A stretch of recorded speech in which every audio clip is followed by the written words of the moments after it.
Lee Van Cleef finally spoke about Clint Eastwood, not with rivalry, but with quiet understanding. Born Clarence Leroy Van Cleef Jr. on January 9, 1925, in Somerville, New Jersey, he grew up during the Great Depression, learning discipline, resilience, and self-reliance. The Navy during World War II reinforced those lessons, shaping a man who moved deliberately, observed carefully, and endured patiently. Acting was never a shortcut. It was a craft he studied, practiced, and respected. He debuted in High Noon in 1952, a small, silent role, yet impossible to ignore. Hollywood noticed, but it took years before they understood him. His sharp features and intense gaze initially confined him to villains, henchmen, and outlaws. He worked steadily, appearing in westerns and television shows, honing the power of posture, timing, and quiet menace. Success was slow, interrupted by setbacks, including a serious accident in 1958 that might have ended his career. Italy changed everything. Collaborating with Sergio Leone, Van Cleef discovered a space where his presence could command the screen. As Colonel Douglas Mortimer in For a Few Dollars More, he stood beside Clint Eastwood. Van Cleef later reflected that people imagined rivalry, but the truth was simpler. They were two men walking different paths that crossed at the right moment.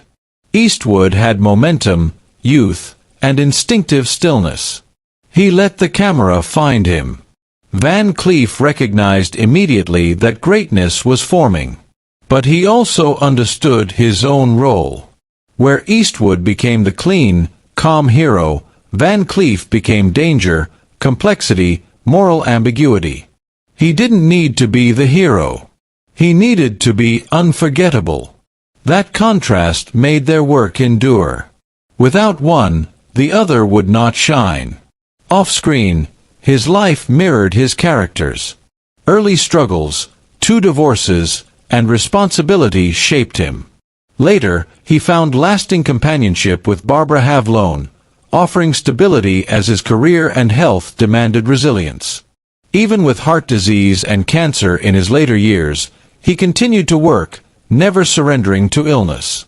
He moved with the same measured intensity that had defined his screen presence. When he died in 1989, Van Cleef left a legacy of quiet power. Clint Eastwood became a legend one way. Van Cleef became a legend another. He understood that time places every artist exactly where they belong. His grave reads simply, "Best of the Bad." It is a tribute not only to the villains he portrayed, but to the intelligence, dignity, and depth he brought to every role. In speaking about Eastwood, Van Cleef spoke about himself. Greatness does not require sameness. It requires authenticity, presence, and the courage to stand in the dust, framed by sunlight, and let the audience decide what kind of legend they need.